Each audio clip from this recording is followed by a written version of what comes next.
Yo, welcome back YouTube. It is the only Carter with a brand new video today. As you guys can see that I am outside on this nice sunny day today, and I will be reviewing my 2025 Toyota Camry, as y'all can see right here. The Eco, we're gonna be talking about the tech, and I'm just gonna give you guys a POV as well. So 3 in 1, you know what I'm saying?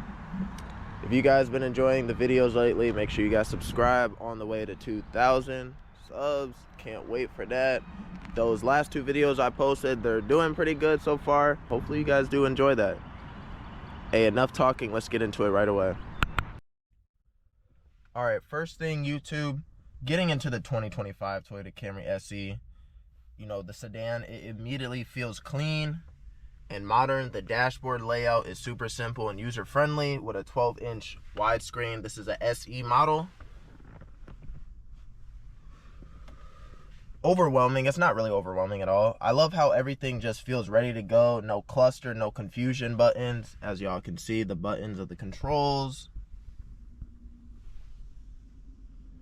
Just a really calm premium vibe. You can see the road ahead, the steering wheel, the touchscreen, all neatly organized. Let's start this bad boy up.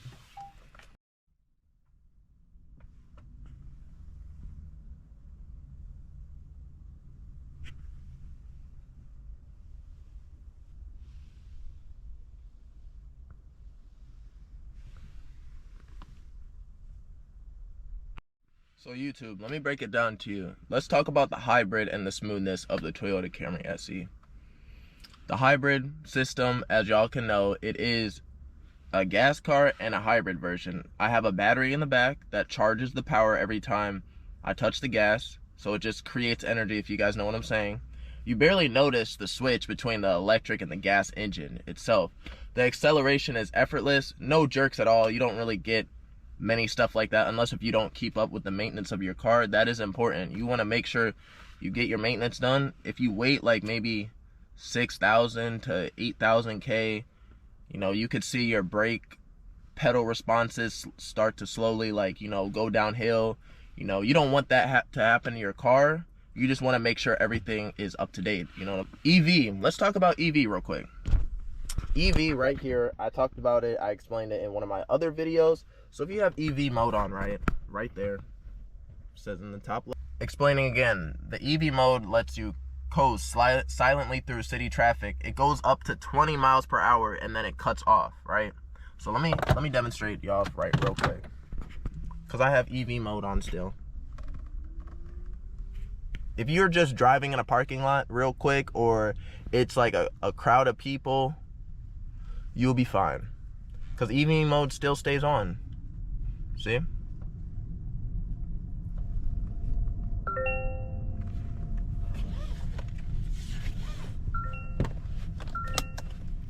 That's the good thing about EV. Like, let's say you're low on gas. I'm on low on gas as well.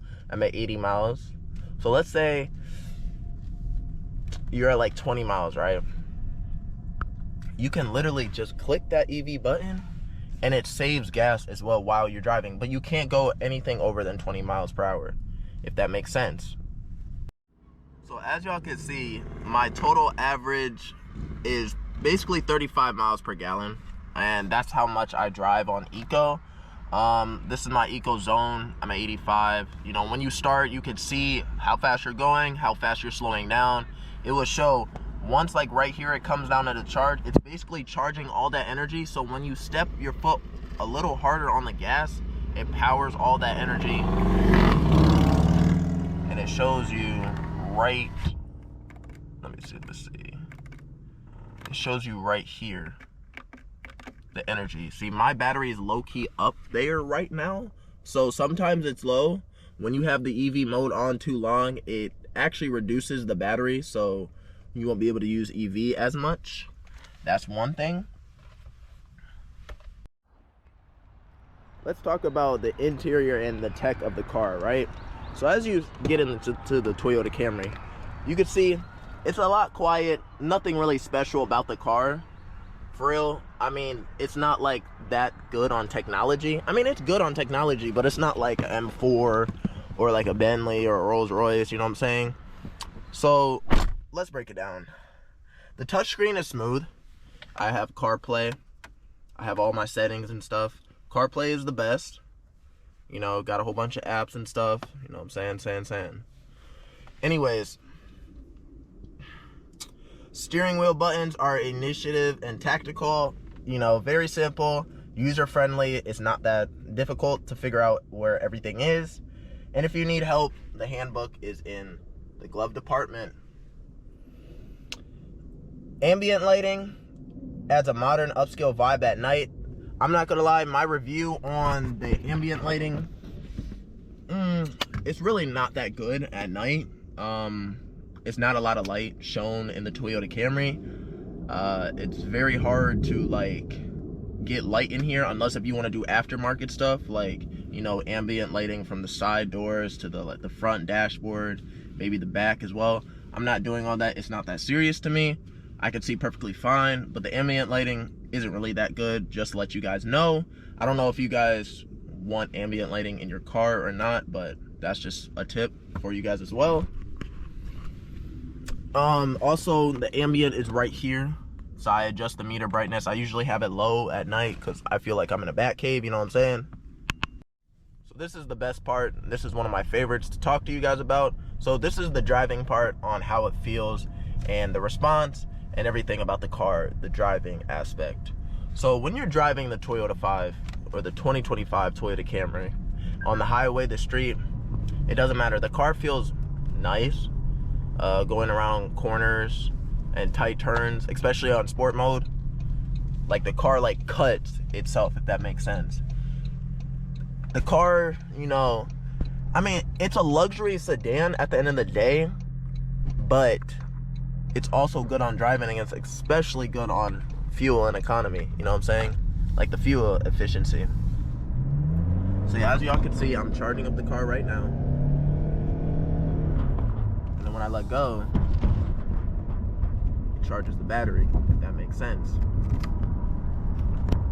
So I'm gonna just drive around, show you guys what it is, how it feels. It feels great, it feels loose. Actually, no, I wouldn't say it feels loose. Like in normal, because I'm in normal right now, it feels a lot better driving, but in sport mode, it feels a lot more aggressive, tight turns. You know, the car doesn't like, you know, fall apart, if that makes sense. It feels great.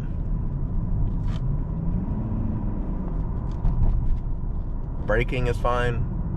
Everything about the car is a plus besides the, I don't know.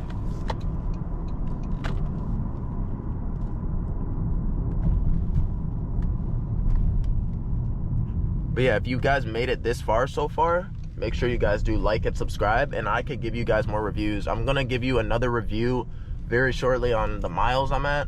I'm pretty high on miles. I had this car for a year and some change. The only reason why I'm high on miles is because I DoorDash. You know, I'm in college, I gotta make some money. So that's really the plan. And then also I live like 600 miles away from here. So it's also kind of like yikes, you know what I'm saying? All right, so let's get into the next step real quick. So the steering, basically like handling and stuff.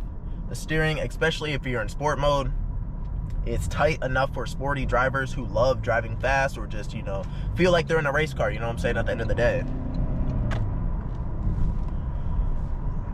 It's still smooth enough for the city use. Lane assist will help you if you have lane assist turned on. Centered adaptive cruise helps on long drives. So like, you know, this button right here, this is the lane assist. And this is adaptive cruise control. I usually have cruise control on. Like, let's say I'm driving home, going back home, I usually have that on. It just helps me drive, and also I don't need to put my foot on the gas. So yeah, that's a win-win. Most cars have that. Most Toyota Camrys have that. So if you go on road trips, you know, you could just turn on, you know, adaptive cruise control, you know what I'm saying? Like, let's say you get tired and you don't feel like, you know, driving a car, but you still got to steer at the end of the day. It's not a Tesla. So yeah, you could easily do that. And lane assist, like for new drivers or older drivers, you could turn on lane assist. It will help you. So let's say you're going a little far off, it will start pushing you back over. You feel me? That helps too as well. This is an adaptive cruise. It just shows you what's in front of you. it's like when you're getting too close up from a car, it starts beeping, beeping, beeping. You could change that mode as well. There's different modes as well. You know, if you're a pro at it, you understand what I'm saying. If not, you can watch this video, get good information that can help you. You know what I'm saying? Let's talk about the suspension and the ride of the Toyota Camry, right? Driving over bumps like speed bumps, the suspension really shines. It balances sportiness with comfort perfectly. So when you go over a speed bump like real slow, it doesn't mess up the suspension. Everything will be fine. But if you're cruising or if you're going fast on that, then you're probably most likely going to ruin the suspension underneath. It's like over time, if you know what I'm saying. The car feels a lot lighter and more responsive than older models. So for example, like this is a 2025 and higher is the 2026. They're basically the same car, just updated versions. The 2024 Camry, 2023 Camry, and so on, doesn't really have that type of ability. You know what I'm saying?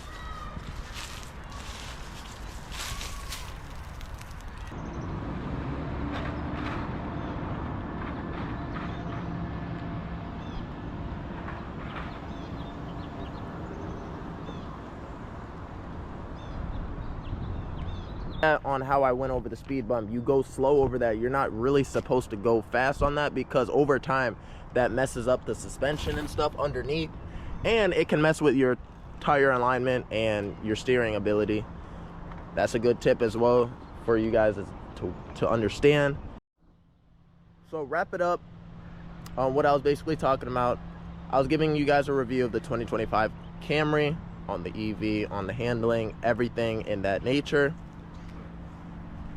The SE feels smooth, responsive, quiet, and a premium sedan. If you like this POV drive and the review, hit like and comment your thoughts on what you thought about it. I'm gonna do more reviews. Make sure you guys subscribe. Also as well, once I get the other battery, we're expanding our content. I know I say it in almost every video, but I don't have time sometimes because I'm also working on my capstone. I'm doing my capstone on my YouTube, and then I have to create a website as well. So I'm a little bit busy, and I try to give you guys POVs, and I try to give you guys videos and some shorts as the best as I can. Just work with me, you know what I'm saying? But the Only Carter is having fun. I hope you guys enjoy the content. I hope you guys learned something new today that you guys already didn't learn.